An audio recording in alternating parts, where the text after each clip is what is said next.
దేవుడంటే చంద్రబాబుకు భక్తి భయం లేదు కాబట్టే దేవుణ్ణి రాజకీయాలకు వాడుకుంటున్నారని జగన్ విమర్శిస్తే కౌంటర్ ఇచ్చారు మంత్రి పయ్యావుల కేశవ్.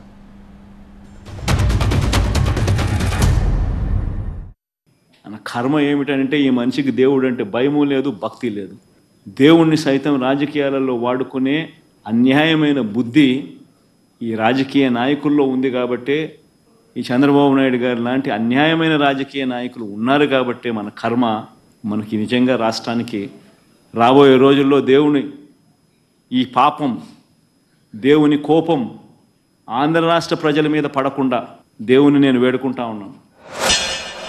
చంద్రబాబు నాయుడు గారు తిరుమల గురించి మాట్లాడితే ఆయన ఎప్పుడూ ఒకటే చెప్తాడు, నాకు సెకండ్ లైఫ్ ఇచ్చినటువంటిది ఆయన, నన్ను ఒక కారణం చేత బతికించాడు, ఆ కారణం కోసమే నేను పనిచేస్తాను అన్నటువంటి నమ్మే వ్యక్తి ఆ తిరుమల వెంకటేశ్వర స్వామి విషయంలో వేరే రకంగా మాట్లాడతాడని జగన్మోహన్ రెడ్డి గారు చెప్పడం, దాన్ని మనం ఇక్కడ చర్చించుకోవడం కూడా అంత మంచి విషయం కాదని నా నమ్మకం.